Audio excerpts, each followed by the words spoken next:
Hello. It's time for another Gita video. This one I think is going to be fairly short.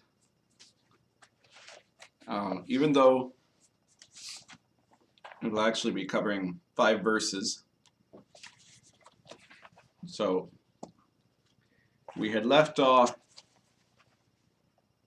the last time on chapter 7, and in chapter 7 verses 5 and 6 it was talking about how there is something besides the world of forms or the world of abstractions or the world of actions.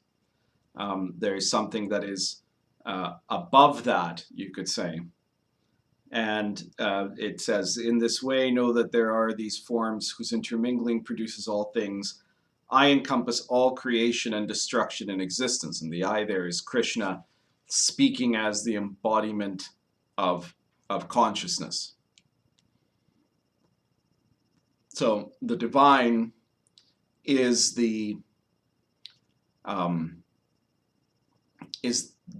guiding principle or force that is existent in absolutely everything.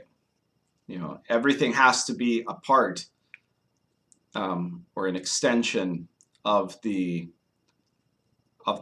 divine guiding principle.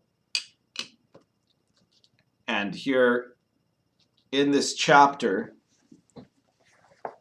which is, you'll remember, called the Yoga of Wisdom and Transcendence, Krishna is trying to direct towards the contemplation of that universalism, of that nature of all things to have within them the manifestation of the Supreme.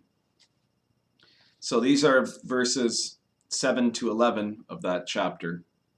It says, Conqueror, beyond me there is no greater thing. Everything that you see, all that is in me, like pearls strung on a thread. Son of Kunti, I am the flavor in water. I am the light of the sun and moon. I am the sound Om that is in all mantras. I am the vibration in the ether. I am the genius in man. I am also the original fragrances of the earth. I am the heat in fire. I am the life of all things. I am the austerity of the ascetics. Mine is the seed of all living beings. Son of Partha, try to understand that which is eternal. I am the awareness of the aware. I am the skill of the skillful.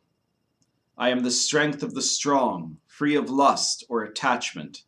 I am the natural sexuality of all beings, Lord of the Bharatas. So when Krishna is saying here, I am, he is speaking of himself as a manifestation of what you could call the divine or the guiding principle or the Tao or the one force. He is speaking of himself as divine awareness, and he is able to do this because he can speak from the point of view of the eternal. That's why he says in verse 10, Son of Partha, try to understand that which is eternal. And eternal is not infinite, it's not everlasting, or it's not all living. Eternal means beyond the level of space and time.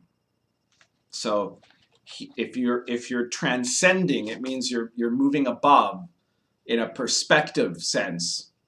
So if you imagine that you have, let's say, this plane here, and this is space and time, the eternal is that which is around it and overlooks it. And in space and time, there are limitations of where you can go and what you could do at the perspective that you have. You're limited to a perspective of a specific place in a specific time.